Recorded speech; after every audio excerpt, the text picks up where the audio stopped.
Polemik tudingan ijazah palsu milik Presiden ke-7 RI Joko Widodo kini bergulir di ranah hukum. Jokowi dan pihak yang meragukan keaslian ijazahnya saling lapor ke polisi. Setidaknya saudara ada 3 laporan ke polisi terkait dengan gonjang-ganjing ijazah Jokowi. Yang pertama, tim pembela hukum atau pembela ulama dan aktivis melapor ke Barreskrim Polri soal dugaan ijazah palsu. Sementara Jokowi melaporkan Roy Suryo CS ke Polda Metro Jaya atas tuduhan pencemaran nama baik. Roy Suryo juga dilaporkan ke Polres Jakarta Selatan oleh Pradi Bersatu. Sementara gugatan perdata tengah berjalan di 2 pengadilan negeri, yakni di Solo dan Sleman. Di Solo, Jokowi, UGM, SMAN 6 Solo dan KPU yang menjadi pihak tergugat. Sementara kalau di Sleman, Rektor UGKM, Wakil Rektor hingga dosen Jokowi dulu ini digugat, atau UGM tadi maksud saya saudara, ini yang digugat terkait dengan ijazah Jokowi. Lalu pertanyaannya, apakah polemik soal tudingan ijazah palsu Jokowi ini bakal menemui titik terang dan meredahkan kegaduhan yang terjadi? Kita bahas usai tayangan berikut ini.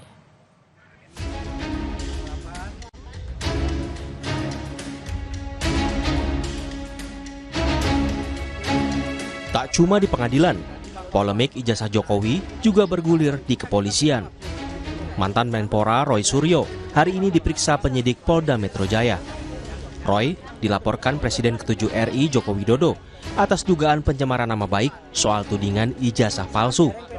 Namun menurut Roy, dalam surat pemanggilan klarifikasi tak tercantum namanya sebagai terlapor. Ia mengaku hanya menjawab yang berkaitan dengan perkara dalam surat pemanggilan. Tentang ada beberapa hal yang lain yang ditanyakan, apakah soal video begini, saya hanya jawab singkat saja. Apakah itu ada pada surat laporan tertanggal 26 Maret 2025. Ketika ditanyakan tidak terkait dengan itu, ya sudah. Jangan tanya saya yang tidak ada kaitannya dengan itu. Ini clear banget ya. Ini clear banget. Jadi LP itu ada pelapornya, tapi lucunya nggak ada terlapor. Sekali lagi ya, tidak ada nama terlapor. Jadi untuk para kuasa hukum yang kemarin sudah nyebut-nyebut nama, inisial dan sebagainya, hentikan. Presiden ke-7 RI Joko Widodo menyebut alasan dirinya melaporkan 5 orang terkait tudingan ijazah palsu untuk membuat pembelajaran. Ia merasa dihina dan direndahkan dengan adanya tuduhan tersebut. Kan sudah menghina saya sehina-hinanya. Sudah menuduh ijazah itu ijazah palsu. Sudah merendahkan saya serendah-rendahnya. Ya nanti dibuktikan lewat proses hukum. Ramai soal gugatan ijazah palsu juga sempat disinggung Ketua Umum PDIP, Megawati Soekarno Putri. Walau Mega tak menyebut langsung nama pemilik ijazah yang dituding palsu, ia menantang agar pihak yang digugat tak ragu menunjukkan ijazahnya jika asli. Banyak loh sekarang gonjang-ganjing urusan ijazah dan narkoba. Ya kok susah aja. Kalau ada ijazah itu dulu kasih aja ini ijazah saya itu. Nah dengan demikian, nah ini kan saya pusing ya, pusing orang saya.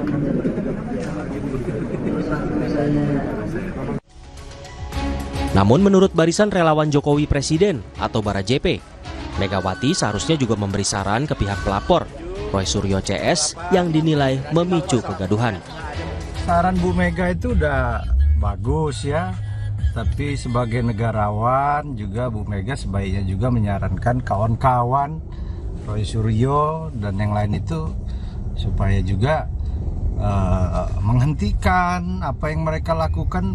Hate speech buat kegaduhan di publik, media sosial itu kan membuat hal-hal yang dianggap mereka betul, nyatanya sekarang Pak Jokowi sudah menyerahkan itu kepada Barreskrim. Kemarin dibawa adik ipar Pak Jokowi dan pengacara ke Barreskrim ijazah tersebut.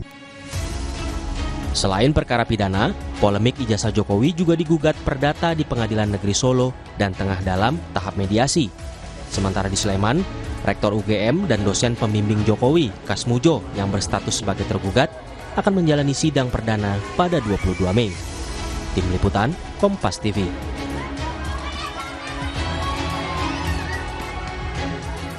Roy Suryo sudah diperiksa hari ini atas laporan yang dilayangkan Presiden ke-7 RI, Joko Widodo. Lebih lengkap mengenai pemanggilan Roy Suryo CS hari ini ke Polda Metro Jaya, kita bahas bersama pendukung Roy Suryo yang tadi juga ikut mengantar ke Polda, ada Marwan Batubara, dan juga sudah hadir kuasa hukum Jokowi, Rifai Kusumanegara. Malam, Mas Rifai, Pak Marwan. Malam Mbak, malam Pak Marwan. Pak Marwan, jadi saya mau penegasan lagi nih. Tadi dalam konferensi pers atau pada saat ditanyain sama media, tadi Mas Roy menjelaskan bahwa dalam surat pemanggilan ini tak ada nama jelas terlapor. Betul demikian? Memang tidak ada ya. Terlapornya siapa? Cuma yang disebutkan bahwa mereka diminta untuk klarifikasi. Lalu klarifikasi apa? Ini juga tidak jelas. Hanya menyebut tanggal 26 itu ada kejadian. Nah, kejadian apa ini juga nggak jelas gitu. Terlapornya siapa? Tadi sudah disebutkan oleh Mas Roy, juga tidak jelas. Nah, sementara ini polisi terlalu maju manggil-manggil. Sementara teman-teman dari TPUA itu sudah berbulan-bulan melaporkan. Itu tidak ada proses. Pak Marwan, jadi dalam polisi jangan tebang pilih. Ya, jangan mentang-mentang ini Jokowi, apalagi Jokowi itu sangat dekat hubungan dengan dalam tanda petik ya dengan Polri, dengan Kapolri. Jadi saya kira kita ingin Polri ini bertindak sesuai dengan konstitusi, aturan main dan mengayomi rakyat. Oke, Pak Marwan. Jadi sebenarnya dalam surat laporan itu tidak ada nama terlapornya, tapi dalam surat laporan itu isinya apa? Ya, kita tidak tahu yang diminta. Yang jelas mereka itu diminta untuk datang klarifikasi kemarin terkait dengan Bu Kurnia. Terkait Yang kita dengar cuma seperti itu. Isi dari ini kan tidak juga dibuka ke publik. Sama saja dengan seperti Pak Jokowi, bahwa ini ijazah saya tapi tidak boleh dipotret misalnya pada tanggal 16 April. Lalu tanggal 30 April juga sama. Cuma nunjukin ke polisi, ke publik mana. Sementara publik itu punya hak menurut Undang-Undang KIP nomor 14 2008. Oke, ya, sebentar Pak Marwan. Ya, saya mau tanyakan ke kuasa hukum Pak Jokowi dulu, ada Bang Rifai di sini. Bang Rifai, betul pada saat membuat laporan Pak Jokowi ini tidak ada nama terlapornya? Oke, terima kasih Mbak. Jadi betul, setelah kami membuat laporan juga kami kan menjelaskan kepada teman-teman media bahwa kami untuk terlapor itu dalam penyelidikan, dalam arti memang kita tidak menunjuk nama, karena pertama kami menghormati asas praduga tidak bersalah, kedua di dalam tindak pidana IT ini soal terlapor itu bisa banyak Mbak. Jadi bisa saja orang yang diduga mengucapkan, bisa juga orang yang mentransmisikan, bisa juga orang yang melakukan editing, dan itu semua kan masih belum kami ketahui semua.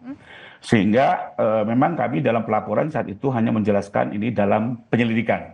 Jadi silakan nanti penyelidikan pihak kepolisian lah yang akan mendalami siapa-siapa saja yang terlibat. Nah, lalu apa yang kami laporkan senyata dalam di Polda kemarin? Yang kami laporkan adalah fakta-fakta yang kami ketahui berdasarkan objek-objek yang kami kumpulkan saat itu, ya ada 24 objek. Ini juga kami baru juga menyerahkan objek-objek tambahan, ya, di mana dari objek-objek tersebut memang ada rekaman-rekaman video, ya, di dalam sosial media, ya, yang intinya menguraikan sebuah peristiwa tertentu yang tentunya menuduh Pak Jokowi menggunakan ijazah palsu, ya, dan melakukan sejumlah kata-kata yang kami anggap sebagai penghinaan kepada Bapak Jokowi. Jadi kami menjelaskan fakta. Nah, dari fakta-fakta itu memang kami juga menyebutkan ada orang-orang yang diduga, ya, kami pun menggunakan istilah inisial. Kenapa? Karena lagi-lagi kami menghormati asas praduga tidak bersalah. Kedua, kami memberikan kesempatan penyelidikan yang dilakukan oleh pihak. Dan orang-orang yang tadi memakai inisial itu kemudian yang dari sejak kemarin ini dipanggil, ya? Saya kembali lagi, kita kembalikan kepada penyidik, ya. Karena kami ada satu hal di sini, ya, selain kami juga menjalankan upaya hukum yang diajukan oleh Pak Jokowi. Kedua, kami juga ingin memberikan edukasi hukum bahwa memang dalam menggunakan upaya hukum itu sebaiknya kita mengedepankan asas praduga tidak bersalah. Ya, jangan belum apa-apa sudah menuduh orang, merendahkan orang. Saya pikir ini satu cara komunikasi juga yang kurang baik di era postur seperti ini. Lebih kurang itu, Mbak. Oke, jangan menuduh orang dengan sembarangan, Pak Marwan. Responnya? Ya, saya kira kita tidak menuduh dengan sembarangan, makanya dilakukan pelaporan. Ada yang di Solo oleh Pak Taufik, ada yang di Jakarta oleh TPUA, dan pelaporan itu mestinya ya pro justisia. Artinya apa? Artinya bahwa proses hukum sampai nanti sampai kepada pembuktian di pengadilan itu terjadi. Yang kita khawatirkan adalah seperti yang dialami oleh Gus Nur dan juga Bambang Tri. Mereka menggugat bahwa diduga ijazah Jokowi itu palsu, tapi proses pembuktian di pengadilannya tidak pernah terjadi, lalu dua orang ini dipenjarakan 6 tahun misalnya. Kemana pengadilannya? Bagaimana bisa itu terjadi? Ya, saya yakin itu karena ada intervensi dari kekuasaan. Artinya apa? Artinya bahwa kalau kita mengaku ini negara hukum, maka proses hukum itu harus diutamakan, jangan pendekatan politik kekuasaan. Dan itu sudah terjadi dan ini kelihatannya akan terjadi. Tapi kan ini klarifikasi juga. Saya sedikit lagi menambahkan bahwa ini bukan urusan perdata untuk dikatakan bahwa ini bukan hal yang layak untuk diproses oleh pengadilan. Ini masalah pidana. Kenapa? Karena Joko Widodo itu mendaftar di KPUD di Solo misalnya. Lalu di KPU untuk Pilpres. Ini hak publik untuk paham, untuk tahu. Ijazah Anda itu benar nggak? Nah, itu ada di dalam Undang-Undang Nomor 14 2008 dan itu tidak pernah terjadi. Di KPUD ijazahnya hilang ya, di KPU juga sama. Oke, jadi dalam hal ini dipertanyakan ya, Pak Marwan. Dan ini publik ini hanya bisa melihat kalau ada pengadilan yang jujur, adil, transparan terjadi. Jangan pendekatan kekuasaan karena kalau pendekatan kekuasaan. Tapi Pak Marwan dengan Pak Roy juga dipanggil kan, ini juga kemudian bentuk untuk penyidik juga mendalami kan kasus yang terjadi. Tapi Pak Marwan ini pertanyaannya mungkin tidak disebutkan terlapornya siapa. Oke, karena tadi jangan mentang-mentang berkuasa ya dekat dengan Jokowi dan mungkin presidennya juga diam yang sekarang ya. Kita tidak mau seperti itu. Kita mau ini negara hukum, tegakkanlah berdasarkan hukum. Pro justisia itu harus terlaksana secara runtun. Runtun dari proses penyelidikan sampai nanti ada penuntutan dan ada proses di pengadilan. Dan dengan begitu hak publik ya sesuai dengan tadi Undang-Undang Keterbukaan Informasi Publik itu bisa terlaksana. Kalau tidak ini hanya gonjang-ganjing. Dan satu lagi perlu Pak Marwan, kalau ada penuntut sedikit lagi saya sampaikan. Ya, masih panjang Pak Marwan. Jadi saya mau tanya dulu ke Bang Rifai kalau gitu. Bang Rifai itu tadi kemudian katanya ya jangan ada karena ada kekuasaan. Jadi kemudian bisa diutak-atik nih, diatur-atur nih di balik pelaporan Pak Jokowi ini.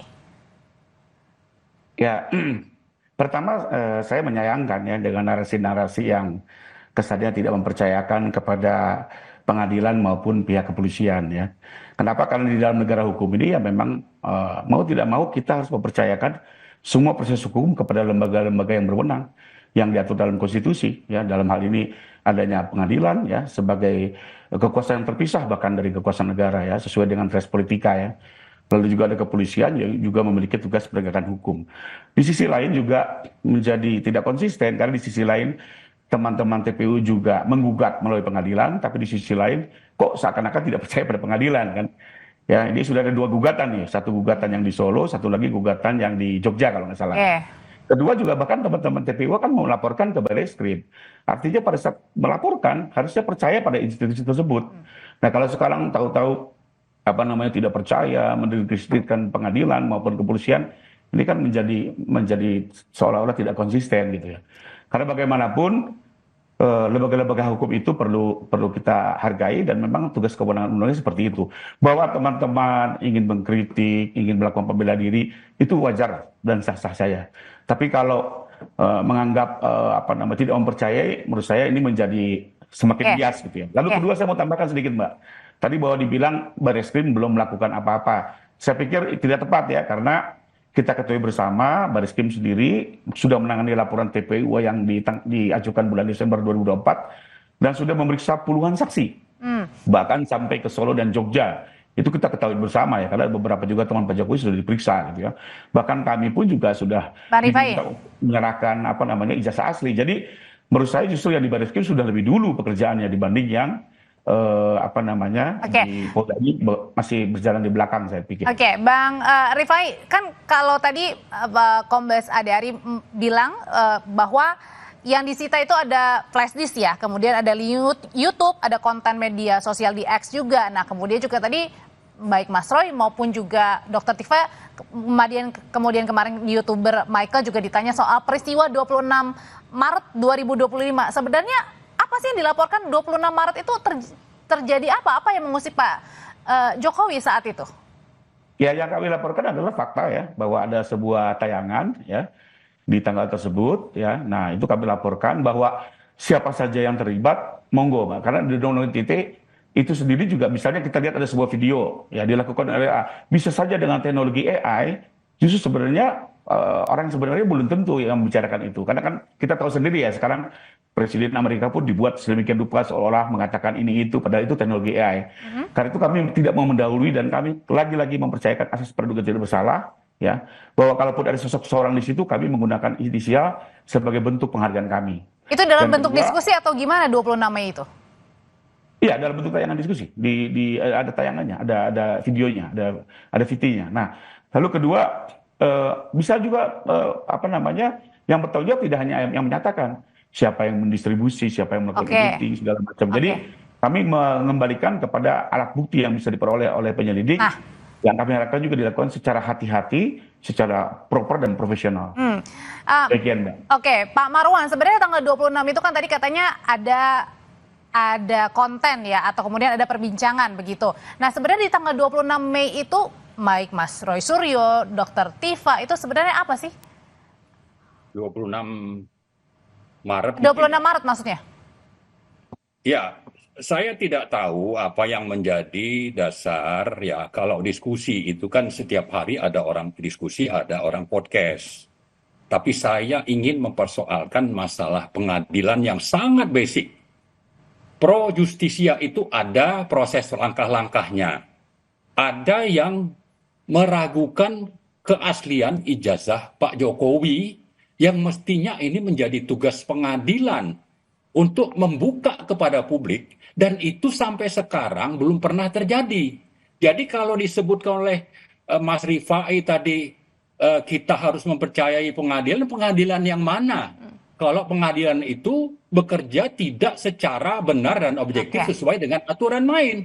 Dan ini orang yang menggugat ini kan punya hak secara konstitusi menurut Undang-Undang Keterbukaan Informasi Publik. Saya ulang lagi, nomor 14 tahun 2008. Ya, ini bisa pidana.